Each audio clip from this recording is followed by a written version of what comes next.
Hi friends, I'm Emily Lay, and you're listening to the Simplified podcast. If you're looking for a quiet place where you can filter out the noise and the hustle, this is it. Every week I invite you to slow down and join me to explore practical ways to organize and automate the complicated parts of life so you can focus on what truly matters most. Are you getting ready for the new year? At Simplified, we are too, and we want to help. From now until the end of the year, you can buy one, get one Simplified planner free at emilylay.com. If you've ever wanted to try a weekly planner for meal planning and a daily planner for your schedule, now is your chance. Or you can buy one for yourself, gift one to a friend, and have a 2023 planning session together. Head over to emilylay.com before our BOGO sale ends on December 31st. Welcome back to our special New Year's bonus series. This is one of the most special times of the year on the podcast because around here, we love a fresh start. And more than that, we love handing you the tools and tips you need so that you can figure out what your fresh start really looks like. And don't forget, your fresh start may look a little different than your friend's fresh start, or your mom's, or your cousins who just graduated from college. You may want to slowly turn the dials on your life to see if you can make a few little tweaks here and there, or you may be ready to pull all the levers available to you to create a really big fresh start, one that's going to take you in a bold new direction for a big new year. That's okay too. I just want to throw out that reminder as we start, because sometimes if we look at what everyone around us is doing or saying, especially this time of year, our plans tend to have the word too in front of them. Too big, too small, too little, too much. If you find yourself saying too many times, then let me give you permission to set that down today so you can focus on how you'd like to create the home, the life, and the year that really works for you. So right now, we're transitioning out of holiday fire hose mode and back into a pace that looks like our normal day-to-day. And how did the holidays go for you? I got to have quite a few sweet moments with my family, ones I'm going to cherish for a long time. But in order to make those special moments happen, do you know what has to happen first? We have to make a decision to help make those moments happen. I say a decision, but usually there's a lot more decisions we have to make during the holidays than just one, right? Between what to celebrate, who to celebrate with, when to celebrate, how to celebrate, which gifts to buy, and on and on and on. There's an infinite amount of decisions you have to make in a given day. Not to mention, we still have to make the decisions that are part of our regularly scheduled programming, like what to eat for lunch, or when the dog has to go to the vet for his shots, or if you really want to spend more money on clear bins for the shoes in your closet. Do you ever find yourself looking up and going, I wish someone else would just decide what we're having for dinner, or which movie to watch, or which car would make the most sense for our family? Me too. But when you have a million logistics swirling in the air, when you have a million decisions to make and not a lot of time to put into them, do you know what's going to save your life? It is this phrase, decide once. It's deceptively simple, yet really profound. Because when I hear decide once, what I really hear is I am making this decision now so that I do not have to make this decision again. In fact, I'm taking this decision completely off the table for the time being because guess what? I've already decided what I'm going to do in this scenario. So what does that look like? It could mean that for as long as you choose, you're going to have crockpot meal Mondays because your bandwidth for meal prep on Mondays is exactly 0. And you want to set yourself up for success the best way you can that day. Maybe it means creating a place on the counter where you always put the mail, or that you always keep string cheese and fruit in the fridge for an after-school snack. Maybe it means that while your kids are little, you're going to spend your vacations at the beach instead of the mountains because they're a lot happier playing in the sand and water than hiking up a big hill in the middle of nowhere. Basically, you're recognizing that in the season you're in, these are the moments you feel stretched too thin. You recognize what's hard about that particular season. And then you try to help yourself out by planning certain life logistics ahead of time so your brain doesn't have to work so hard. Because honestly, choosing what to have for dinner isn't hard. But when it's one choice you have to make in what feels like a fire hose of choices coming your way, it can feel paralyzing to have to make any choices at all. Because when you get to the fire hose stage, I don't know about you, but all I want to do is shut it down. I want to say nope to every new thing, whether it's good or bad or neutral. I want to go hide in my closet and listen to audiobooks while my adrenaline slows down to a trickle. And then after that, I just want to order pizza and watch Netflix and think about 0 things. I don't want to deal with the fallout of the decision fire hose. But listen, we all know that some seasons are going to be busier than others, and that's just life. So what if we could sidestep the fire hose before it happens? Or when we see it coming, what if we make decisions ahead of time that'll help us move through those busy moments with a little bit more calm? That is what Decide Once will help you do. And I learned how to do this from none other than the lazy genius herself, Kendra Adachi. Guys, if you're a fan of Simplified, then I bet you would be a fan of The Lazy Genius as well. Kendra is a New York Times bestselling author of The Lazy Genius Way and a podcaster over at the Lazy Genius Podcast. She and I value a lot of the same things. We both agree that you should do what matters most and forget the rest. We love automation. But I will say, I wish I had Kendra's mad kitchen skills. Her latest book is called The Lazy Genius Kitchen.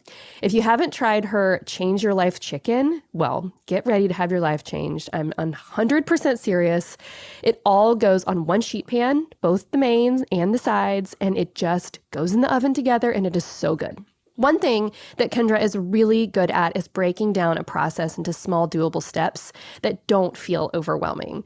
In fact, they feel so doable that you'll be able to start incorporating her advice into your life like today. Kendra is a delight, and I am so glad she gave us a couple minutes of her time today. It was so much fun talking with her. So let's get to it. Here is my conversation about how to decide once with the lazy genius, Kendra Adachi. Kendra, hi. I am just so excited to meet you not in real life, but on the internet life. I've followed you forever, and I think what you do is amazing. Thank you. So for anyone who's new or lives under a rock, can you just tell them about yourself and what you do over at the Lazy Genius Collective? Also, can it be a positive thing sometimes to actually live under a rock? There are times in my life where I'm like, someone find me a rock. Yeah. I'm so tired of all the noise. Where's my rock? So I'm Kendra Adachi. I'm known on the internet as the Lazy Genius, and I help people be a genius about the things that matter and lazy about the things that don't. Because as you well know, we all try to make everything matter. Like that's what everybody's been telling us forever and ever and ever. Right. It's make everything matter and also be awesome at all of it. And that is not sustainable, nor is it very fun. And so I kind of bring like kind big sister energy to my podcast and my books to just try to encourage people to to name what matters. And also you got to get stuff done too. Right. It's not just like unicorns and roses and hey, we're all fine. You also have to be a person. Yeah. So it's trying to help people be the most wholehearted versions of themselves while doing what matters to them. I love that so much. And one of the phrases that has it's really been a cornerstone of the work that I do is naming what matters most to you and forgetting the rest. Yeah. And just like you said, there are times where I would like to live under a rock and not care about, certain parts of life. Yeah. But the four other people who live in my house tell me that that's not an option. No, they don't like it when we find our rock. They're like, Mom, I see you. What's your problem? They don't appreciate the rock. But something that I have learned from you that I just think is so brilliant, and I really just want to kick things off with, is deciding once. I could not love this concept more. So could you just explain it to us? What does it mean to decide once? Tell us about how it came to be because of your Mondays. I want to hear all about it. Yes. So Decide Once is one of the 13 Lazy Genius principles in my first book, The Lazy Genius Way. And it is not a new concept, everyone. It's just make a decision one time about one thing and then keep doing that thing until it doesn't work for you anymore. Yes. That's it. It's not complicated, which is why it works because It's not complicated. So I think I've been doing this. We all do this in different areas of our lives and haven't necessarily put a name to it. Mm-hmm. And I think that's why naming it that, it's oh, that's a Decide Once for me. Yay. Yeah. It gives it a little more oomph. But I definitely was deciding everything once when it came to Mondays. So a few years ago, especially when my kids were younger, my kids now they just had birthdays. Good gracious. What are the new numbers? 13, my middle's birthday is literally tomorrow. 13, 11 tomorrow, and 6. Oh, we're so close in age. Are we so close? Yeah, my How oldest old are your is kids? 11 and my twins are 7. And they have birthdays within 2 weeks apart. It's the same thing. I have to remember the numbers at the beginning of every year. Every single time. It's a whole thing. So I love it when they correct me. And I'm like, Mom, especially my teenager. He's like, Mom, I'm 13. And I'm like, you've been 13 for 5 days. Calm down. But anyway, so when they were a lot younger, especially like when my youngest was 1 or 2, which made the boys like 6 and 8, it was just utter chaos kind of all the time. And honestly, a lot of that chaos was in my own head. Yeah. Because there were just so many things I was thinking about. I say that I have caffeinated squirrel energy. Same. I'm just always on the inside, like all the time. And so I realized I have got to limit my decisions, especially on Mondays, because I move into Monday and I can't not see the entire week in front of me. Absolutely. Yeah. Some people are able to do that. Some people are able to be like, this is what's happening right now. I generally, when it comes to planning, that's not my default. I'm just like, what's going to happen in 7 years? Can we figure that out right now? So, which is not practical or helpful on a regular Monday. And so I thought maybe I can make this easier for myself by choosing some things one time for Monday. And so I can kind of settle my brain and ease into the week a little bit easier. And so there was a season. And again, this is what's really important. Another Lazy Genius principle is to live in the season. You don't have to, if you decide something right now, your season could be 3 days long. Yeah. It could also be 30 years long. Most of them are somewhere in between. So like, don't feel like you're beholden to this one thing for the rest of eternity. Like it's just a decision and you can change your mind. It's totally fine. But for that season, I was like, okay, every Monday, I'm going to wear this. Every Monday, we're going to eat this. Every Monday, like it had to be that way for me to kind of ease in. What's great now is I don't do those things anymore, but it's not that they weren't great then. It's just they taught me to ease into Monday. Yeah. I don't need a Monday uniform or always pasta Monday now because we would have pasta every Monday. That was the other decided one. I don't need those as much anymore. Yeah. Because I've practiced. My brain is like, oh, guess what? We can exist on a Monday without feeling like we have to solve every problem for every person we ever encounter right now. So it kind of gave me like the muscle memory. And then I moved out of the season of necessarily needing a Monday uniform as much or a Monday dinner as much or whatever. But that is what's so beautiful about Decide Once is it helps you limit the energy in your brain around something that actually doesn't matter as much. Yeah. I didn't care what I wore. I didn't care what we ate, but I had to wear something and we had to eat something. So let's just pick it and let it roll. I love that so much. When I first heard about this from you, I think it was a post you did about gifts that you buy like a graduating senior or something like that. You know, we had just moved to Pensacola and we had all these teachers we had to buy Christmas gifts for. And I was like, I want to get them something really special so they feel appreciated because teachers are so underappreciated. And so I got them these little tiny pearl earrings from Julie Voss that I just thought were so classic and pretty and felt like a real nice gift. And then I was like, you know what? This is my teacher gift. And so for years, that has been our teacher gift until my then like 4-year-olds, now they're having my oldest son's teachers. And so we can't do that. So now we have to move to the butterfly earrings. But like having that on lock, it's just every Christmas, I don't have to think about it. I love all of these teachers equally. And so we're going to stick with that. And it does, it helps. It does. It really helps. It feels like, here's the thing. We both know this. Everyone listening to this knows this intuitively. We're not trying to be robots here. Right. We're not trying to automate literally everything, optimize literally everything. That's not really being a person. But I think that what happens is there are a lot of decisions in front of us. Like we can't live under a rock and ignore them. There are things that do matter, whether it's like paying our bills or being grateful to someone that we want to show gratitude to in a season where we're giving things. Like all of those things really matter. And so we can still get our things done and still feel like a person. Like just because you're automating something doesn't mean that you're taking the heart out of it. It doesn't mean that you're not being thoughtful about it. Like you're being thoughtful. You thoughtfully chose that. I do that with my gift for teachers is Michael and Smith's Cozy Minimalist Home. Oh, I love that. I give that to all the teachers, but I had to do the same thing. I was like, especially preschool, I was like, oh, wait, did all my kids have the same teacher? I can't give them the book 3 times. I know. I have to come up with something different. That's so funny. I love that. You know, I had Sally Clarkson on the podcast recently, and she was telling me, she's like my idol for motherhood and home and all the things. And she said that there was always a season in the year, and it was always January and February, where she and her husband had lots of like ministry stuff they were doing and other commitments. And so it was paper plate season. And she was like, I did not even bother with real plates. Like we ate everything on paper plates and it was for that season and that season alone. And we just called it a day. And I was like, A, of all, thank you for the permission to do that. And B, like, that's brilliant.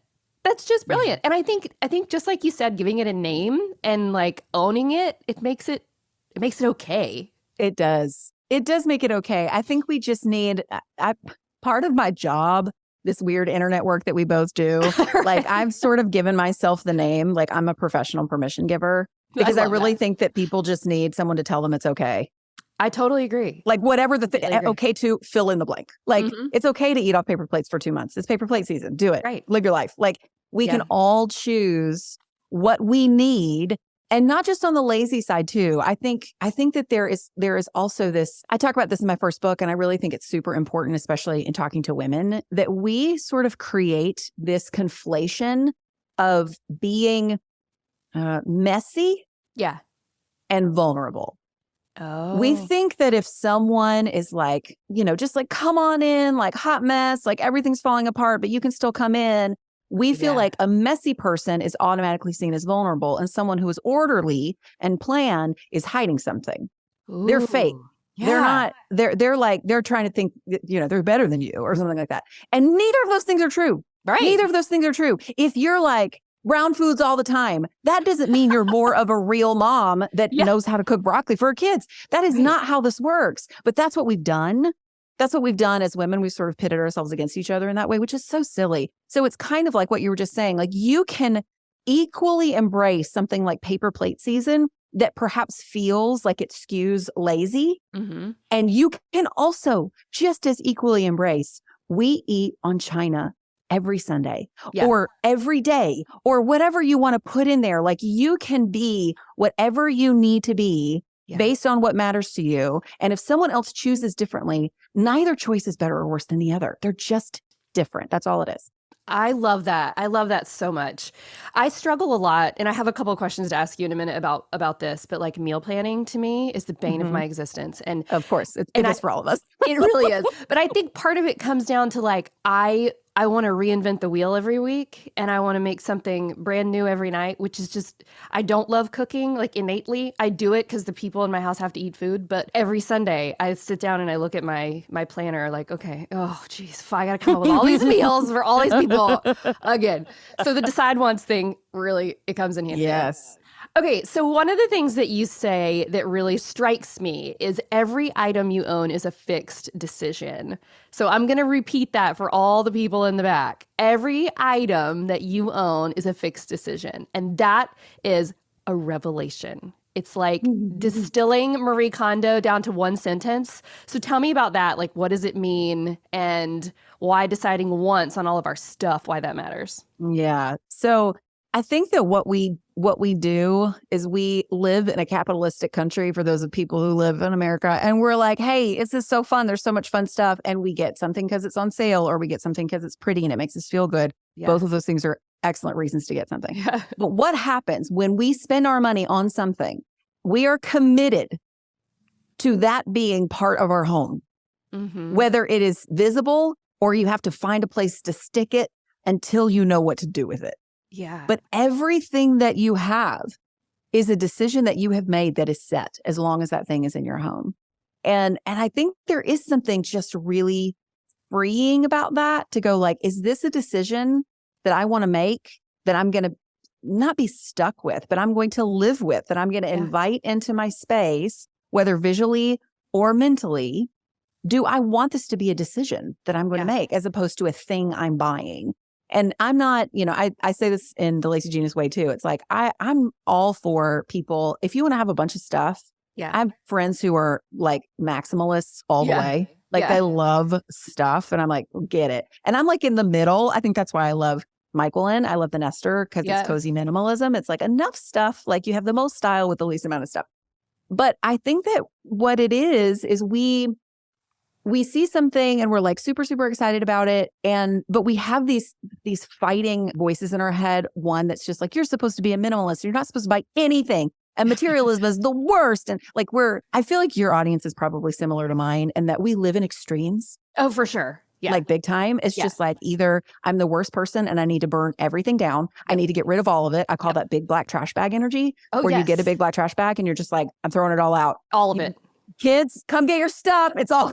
I have said that the past week more times than I can count. Come get your stuff or I'm throwing it away. All of it. I don't care what it is. I know.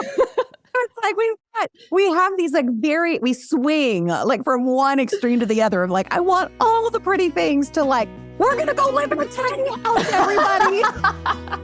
Like we just don't know how to live in the middle very well. If you want to fuel your body with delicious food in the new year, but you don't have a lot of time to research recipes, then go to the grocery store, then stand in the kitchen and make meals from scratch, don't sweat it. Green Chef's here to do the hard work for you. Listen, you guys, no matter which kind of food fits your lifestyle, whether it's keto or vegan, gluten-free or Mediterranean, Green Chef has a meal kit for you. They save me so much prep time in the kitchen with their pre-measured sauces and spices and dressings. Plus, I never get bored with eating the same thing because Green Chef has a huge menu. You can choose from 30 recipes each week. I usually eat pretty keto since carbs kind of make me feel blah, and Green Chef is the only keto meal kit. They make it so easy to eat well without spending a ton of time in the kitchen. You've got to check out their Mediterranean chicken bowl with roasted Brussels sprouts and feta. I mean, come on. You had me at feta. Guys, if you want to fuel up your body and save some time in the kitchen, Green Chef is a no-brainer. Go to greenchef.com/simplified60 and use code simplified60 to get 60% off plus free shipping. This is a super good deal, you guys, so don't miss out. One more time, go to greenchef.com/simplified60 and use code simplified60 to get 60% off plus free shipping. Green Chef, the #1 meal kit for eating well. Okay, so I'm going to throw you a couple of scenarios of places where we could make a difference in our lives with the decide once choice. Let's start with the new year in general. If you are going to apply the decide once principle to the new year, do you sit down and like look at your calendar and think like, okay, where can I decide once over the next couple of weeks? And if you do, like, how do you tackle that? Yeah, that's a great question. So the thing that I find to be so strange about the beginning of the year for me, I have a weird relationship with like goals and fresh starts and stuff because like literally everything is just an opportunity for failure. Right. And that's my own baggage, everybody. Like that's not real. That's not real.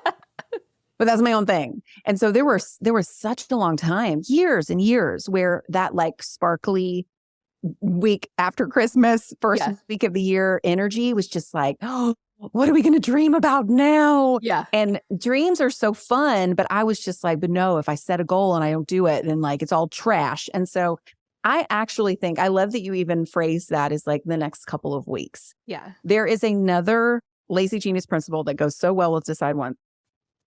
And that principle is start small. And I think that would actually, that's actually my consistent decide once in this time of year. Yeah. It is start small, baby. Like you don't need to look at everything that's coming. You don't need to look even like even what's coming a few months from now, unless you have the energy to do that. But you don't have to set it up of like, what kind of person do I want to be that's different? Like you don't have to do those things right now. Yeah. You can just say, what matters to me today?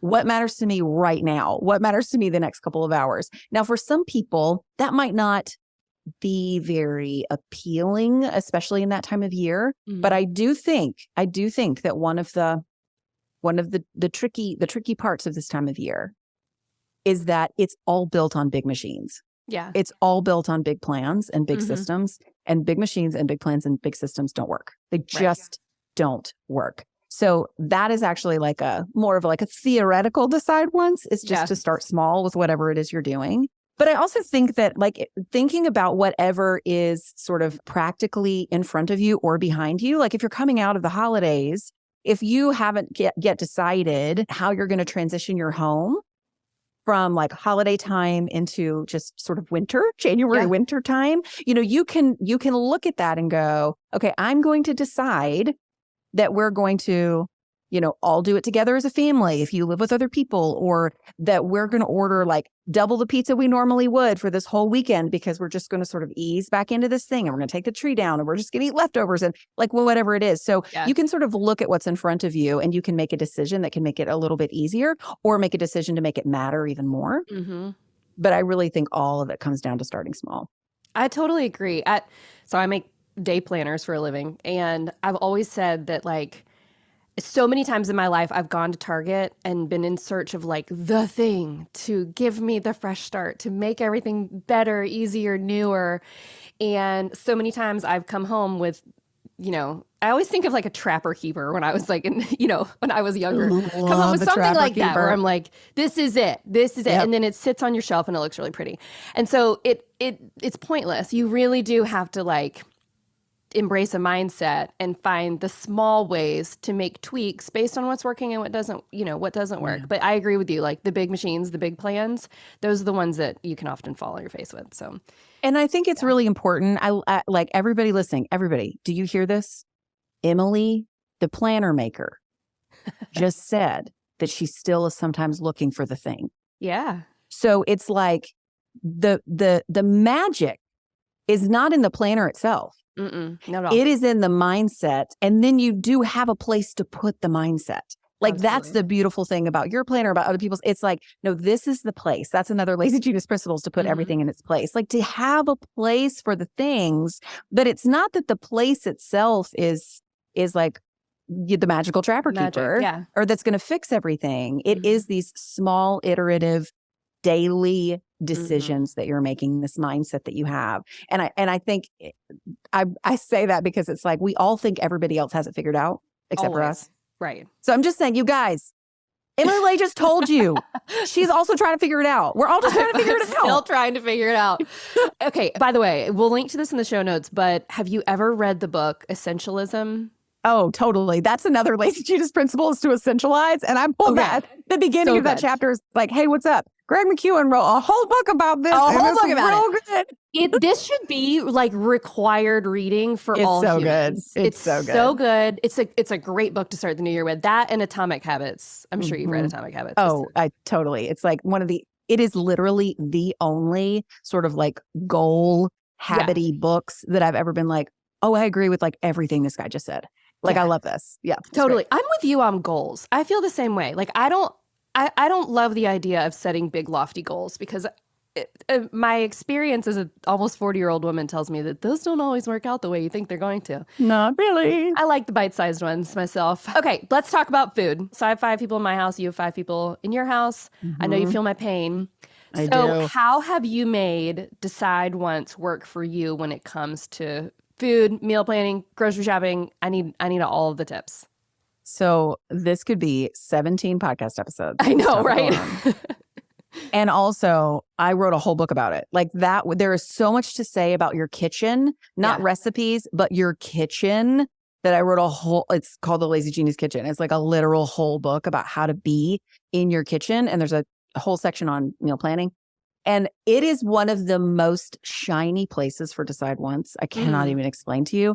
So there are a few things that you can do. And if you do them all in combination over time, like as you add things, I'm not saying do them all right now, everybody. But like if you were to try one of these things and then you keep adding them, you're really going to be like, I'm a meal planner. And like, it's going to be so fun. So one of the ways that you can do Decide Once is something I call a meal matrix, which is something most people already do. It's Pasta Monday, it's Taco Tuesday, it's Pizza Friday. It's just putting a certain meal on a day of the week. Yeah. Because why meal planning and cooking in general and feeding the people is so overwhelming is because there are literally millions and millions and millions of choices that you could make. Yeah. It's atrocious. If any of you ever Google the phrase chicken recipe, I'm going to come to your house. I'm going to come to your house. I'm going to hold your face. I'm going to be like, this was a really poor decision. Because there are so many. Like, you have to limit your choices really, really strongly. And you have to limit them, guys. Listen, on what season of life you are in. Yes. You said this before. It's like, you said, I don't really like to cook. And I also want to cook like a new thing every day. Yeah. And those two things don't, exactly. It's like, but those two things don't go together. So until you make the choice, until you decide we cook one new thing a month or one new thing a week or one new thing whenever I feel like it. Right. Like whenever you make a decision to let something go, you are opening up the door to what is actually going to work for you. Yes. When you're honest about the season that you're in, like guys, if you have tiny humans at your house, there was a stretch where every meal I made was one-handed because I was holding a kid. Yeah. And I literally was like, if I have to pick something up with two hands, I cannot make this meal. This is for another season of life. Yes. So it's so important that you pay attention to your season of life. So a meal matrix is one thing, is that you can just decide for this season of life, a certain meal that can go on a certain day. You can fill in all 7 days. You can just do one for a kind of stressful day. Like you can just do pasta Mondays and call it good. Another way that you can approach deciding once with meal planning, something that I call a dinner queue. A dinner queue, it's like a Netflix queue. A dinner queue is a list of meals or recipes, because a meal could literally be hot dogs. A list of meals that are appropriate for your season of life and the season on the calendar. Yep. And if you go, okay, this is my dinner queue for this fall, for the next 3 months, and you can write down, however many things come to mind. And when it's time to meal plan, you are not looking at every cookbook you own. You are not looking at the internet. You are looking at your dinner queue. That's where you're pulling from. End of story. I love that. Another way you can decide once, I have so many. Another way you can decide once is something I call brainless crowd pleasers. Please, for the love, everyone, I need you to make your list of brainless crowd pleasers. I need you to trademark that. Even if it's one thing. I know, I do. I actually probably should. It's in the book. But a brainless crowd pleaser is a meal that is relatively brainless for the cook to make and generally pleasing to the crowd that is eating it. I love it. Now, I'm not even kidding you. We do not have a single meal in our family that's 5 out of 5 in our family. Yeah, same. Not a single one. No. So let that be an encouragement to all of you. Right. Your goal is my goal is 3 out of 5. Yep. That's my goal. Yeah. Like every single meal. 3 out of 5 humans approve, like generally approve. And what's great about a brainless crowd pleaser is what is brainless to you is not brainless to me, and vice versa. Like there are things that you've been making for a really long time. And if someone else came in, they'd be like, oh, that's really complicated. And you're like, I've made this 100 times. Like I don't have to think about it. So it doesn't matter what it is. It's just that you or whoever's cooking doesn't really have to think about it. And it's generally pleasing. If you can decide once that you're going to eat a brainless crowd pleaser on busy nights, done. You're like whatever day is always busy. We always have a brainless crowd pleaser. Like that's brilliant. Meal planning is just rife with opportunities to decide once, and it's my favorite thing ever. And now I'm thinking about like my mom's chicken and rice casserole and how delicious, and my whole family loves it. And when you said 3 out of 5, there are days when I have to text my husband in the morning and say, we're having salmon for dinner. Just heads up. Don't know if you want to eat a big lunch or what, but we're having salmon. In the air fryer, easy peasy. Love it. Also, I've recently came across Southern Baked Pies. I hope I got that name right. It is an amazing company started by a lady in Atlanta. You have to look them up on the internet. So they have these great sales, and I will get like chicken pot pies. They have a couple different ones. They have some sweet pies and savory pies, but I will get like a truckload of chicken pot pies and keep them in my freezer for those days where somehow we all end up home at like 6:30 or 7 accidentally because of something, and you just throw it in the oven for an hour and it's done. And it's delicious. Everyone loves it, and it looks like you put a lot of thought into it. It's a good one. Yes. Good one to keep on hand. Okay, so one place, especially now while we're recording this, that we are all feeling a little bit whiplashed is gift giving. We talked about this a little bit, but I feel like this is such a smart place to decide once with gift giving. So tell us about that, about what you do for like teachers, for graduating kids. How can we put that into practice? I am so obsessed with giving gifts. So in some ways, I'm always nervous when I talk about it because I have such deep enthusiasm for it. And then someone else is like, I don't have the same enthusiasm, Kendra. What are you saying? So just take that with a grain of salt that I'm like obsessed with giving gifts. I am in my Super Bowl right now. Like I love this time of year, like right when we're recording. It's so much fun. So I think that gifts, and we have come out of the holiday season. And so I would actually say that right now is a really lovely time to sort of reflect on the last couple of weeks and your gifting of the holidays and thinking about like what was really stressful. The reason that I feel like that principles like decide once work is because you apply them to a place that has like even the tiniest of pain points, right? And so when you're really close to a situation, if you can just look back for just a hot minute and go like, what was really stressful about that? Is there a thing that I could decide once when it comes around next year that would make it a little bit easier? So that's one thing about like right now. But moving forward, if you're looking ahead and you know that you're entering into, yes, the season of the end of the school year, or there was a stretch where my husband and I were both volunteers with our church high school youth group. And literally like every kid got married the same summer. We went to so many weddings. Like we were in youth ministry for so long. It was like, oh, they're all getting married now. What is happening? Right. And so it was just like, it was bridal shower after bridal shower after bridal shower. So if you know that there's a season coming up where you're going to need to get gifts for people, you can sort of go ahead and decide, like, I'm going to get them this thing I'm going to get them something from the registry. That's why the registry is important. You can get them something from the registry, or you can know I'm going to get a kitchen thing from the registry. And then like my favorite pretty tea towel that nobody knows exists from this special little company. That's and I'm going to cool. get that. Something like that. I always get Cozy Minimalist home for my teachers. I have heard from so many people in the Lazy Genius community that they have a decide once for kid birthday party gifts. Oh, I in love different that. like age groups. Yeah. And so they decide every year, they're like, this is the year of the puzzle. Every kid's getting a puzzle. So whatever age you are, you get an age appropriate puzzle, and your own kid picks out the puzzle for the person. But you just know brilliant. Every birthday party's getting a puzzle. So that's one way. That's one way of thinking about gifts. I also think that there is an opportunity with gift giving to not just make it about the gift itself in the deciding once about the gift, is to decide once even like where you shop. What wrapping paper or how you wrap stuff. Like, right now when we're recording, I'm about to enter a season of wrapping a bunch of Christmas gifts. Every single year, I watch The Lord of the Rings when I wrap gifts. That's my decide once. Because it takes me several days because we have 3 kids and I like to give gifts and we have a lot of, we've got a big family and all the things. So it takes a while and I like to put time into it. I like to use paper. I like to be a genius about that, and I can, and that's fine. I'm lazy about other things, but that's a decide once for the experience. That's something too, is it's not just the gift itself. It is sort of all of the pieces and parts that go into it. It's so funny talking to you. I keep thinking of like, my grandmother, she passed away 20 years ago, but she was very, very fancy and loved to buy really nice, beautiful gifts for people. So she was a genius about that. But she had this huge roll of wrapping paper that like, it probably spanned, 10 miles. If I rolled the whole thing out, it was green and blue and had this geometric pattern on it. And that was the only wrapping paper that she ever used. That was it.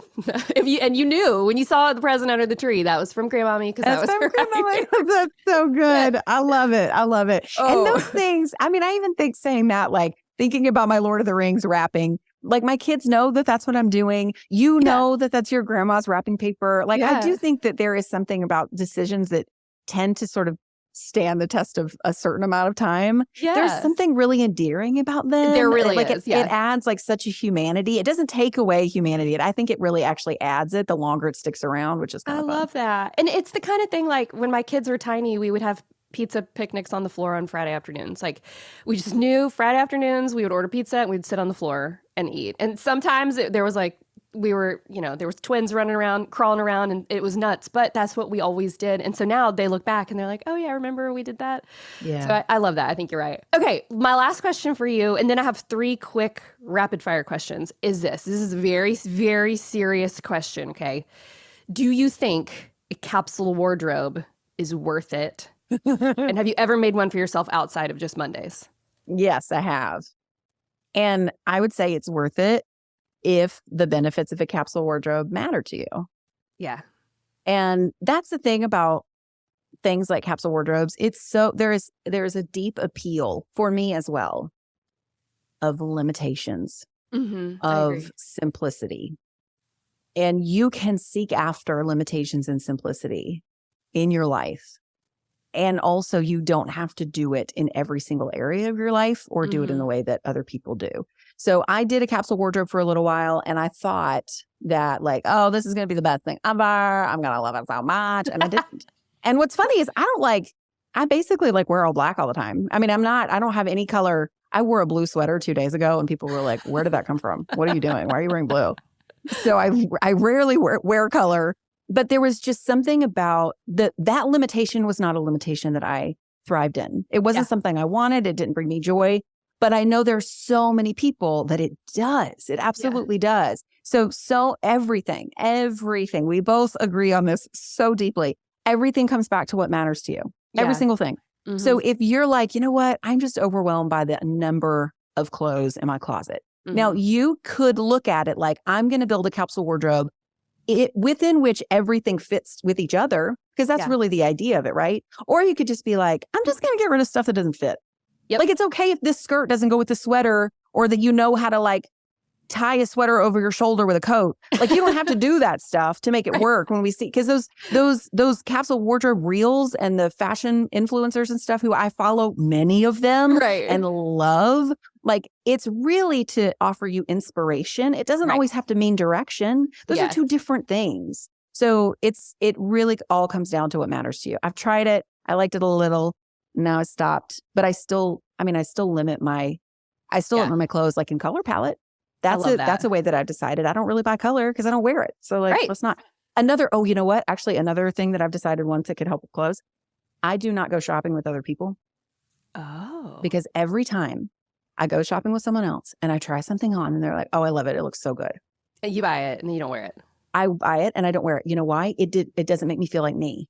Oh. If someone has to convince me to wear something, it means I don't feel like myself. Yeah. And so I got rid of so many things that other people said looked good on me for so long that I was like, I'm shopping alone, shopping solo forever and ever. That's the rule. No one can come with me. That is my rule. That is what I decide once. So it can really, you can create really lovely limitations in your life, no matter what the area. I love that. I love that so much. And I think it is so important to say that when you decide what matters to you, it's going to be different than what matters most to someone else. And so your things that you're going to be lazy about are going to be different than others. And same for the things that you want to be a genius about. I will be a genius about organizing a closet all day long. I love it. I love it. When I start doing it, Brian's like, oh, here she goes. She's in her element. But Lord, you asked me to make a fancy dinner. And I'm like, get me out. Yep. That's funny. Yep.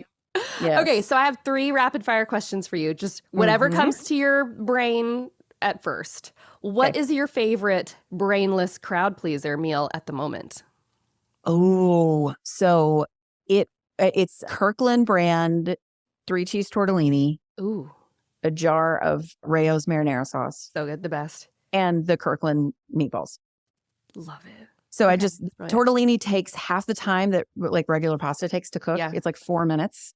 And we just microwave the meatballs and then toss it all in we have that once a week for sure. Without question. That's brilliant. Okay, I love it. That's great. What is your favorite comfort TV show right now? Is it Lord of the Rings? I really loved the Lord of the Rings TV show that did come out. It was so great. I think comfort for me is always a repeat. I don't find a lot of comfort in something new because I'm like, what happened? But right now it's Fleabag season 2. Oh, okay.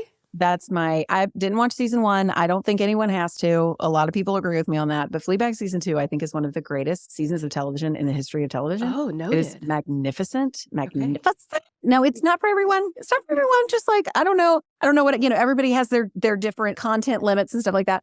But that's what I'm watching right now. And it brings me so much joy. I cannot even handle it. Okay, that's amazing. Mine is, I always go back to Gilmore Girls because there's like 700 million episodes. And you could really start with either any episode and like watch it start to finish and feel like you got the whole story. It's great. It's 100. I never thought about that. Is that one of I would say that's probably one of the series with the most like narrative arc. Yeah. That you could just pop in and out of. Like, even though it's such a long story, like The Office, it's sort of a long story, but not really. Yeah. The Gilmore Girls is like such a story, but you're right. That's a good call. When my twins were tiny, that's like I would feed them. I would position their chairs with their backs to the TV, and I would be in the middle, and I would feed them with one in each hand and watch Gilmore Girls. I did that with Veronica Mars. That was my feeding baby show. We all have a feeding baby show. We all have one. What is new for you in 2023 that you're excited about? Well, let's see. I have some work things that are fun, but they're not like, I don't know if they're public fun yet, but I think that probably we are traveling, doing some really fun traveling as a family this year that we've never, like we're going to Disney World for the first time in 2023. My husband and I are celebrating our 20-year anniversary, and we're taking a European cruise this year. Congrats! That's awesome. Fun. So like, I think we are homebodies. Yeah. We live, my husband moved here from Japan, but he moved to the town that we live in now. And I was born here. So this is like so deeply home, and we love it here. So we just I don't know. We've just never prioritized traveling a whole lot. And so it feels like this year is really sparkly because we're doing some really fun, like once in a lifetime sort of things. So I'm really looking forward to that. That's awesome. Kendra, thank you so much for coming on and telling us all of your wisdom and sharing with everybody. I feel like this is going to be an episode people will really love going into the new year. Will you tell everybody where they can find you on the internet and where they can buy your books? Yes. So everything is the Lazy Genius something. So the books are the Lazy Genius Way and the Lazy Genius Kitchen. I have the Lazy Genius podcast, and I am on Instagram at the Lazy Genius. Awesome. Thank you so much. Thanks for having me. Okay, that was so much fun. I think Kendra and I could have talked for, like she said, 17 podcast episodes because we have so much in common. And I just love drilling down into these like practical life things so much with her. I am going to take her decide once principle into so many areas of my life moving forward into the new year, especially meal planning, especially. So as we close out this episode, I would like to say a blessing for you as we leave this time together and get back into our days. As you decide how to move through your new year, I hope you're able to do it with ease. I hope you care for your future self by taking a few decisions off of her plate. And when your people see the way you're so kind to yourself, I hope they realize they can be kind to themselves just like you are. And that the cycle of caring that you've created continues throughout your entire new year. As always, I like to leave a little tip to help you put what we've talked about today into practice. So here's your task for this week. If you like this concept of deciding once, but you don't know where to start, try to do what Kendra did. Decide to make your Mondays easier. Does Monday need to be a one-pot pasta dinner or even takeout? Do you need to make a Monday uniform the way Kendra did? Does your bachelor crew need a system to say, on the first Monday of each month, Emily's going to host the viewing party so you don't blow up your group text every Monday afternoon? I've said it once and I'll say it again, trying to figure out what matters most to you and making small decisions to support that may not feel like an overnight change, but I promise you it'll improve the quality of your life over time because all of these little things will add up to one big stress reliever. Try it. You will see. Thank you for listening to the Simplified podcast. I hope today's episode helped you find the beautiful simplicity of the phrase decide once. You can find show notes for this episode at emilylay.com/podcast, and you can shop the Simplified brand of planners and products that'll help you stay organized in the year ahead. And if you like the podcast, then I think you would love my new book called Sure as the Sunrise, 100 Morning Meditations on God's Mercy and Delight. And it's available now at your favorite book retailer. I'm so glad you're joining us for this special New Year's series. Don't forget to come back tomorrow for another episode filled with tips for your fresh start. If you haven't already, go ahead and subscribe so that the next episode will just pop into your podcast app without you having to think about a thing. That is a good decide once, isn't it? Okay, guys, till next time, thanks for listening. Bye.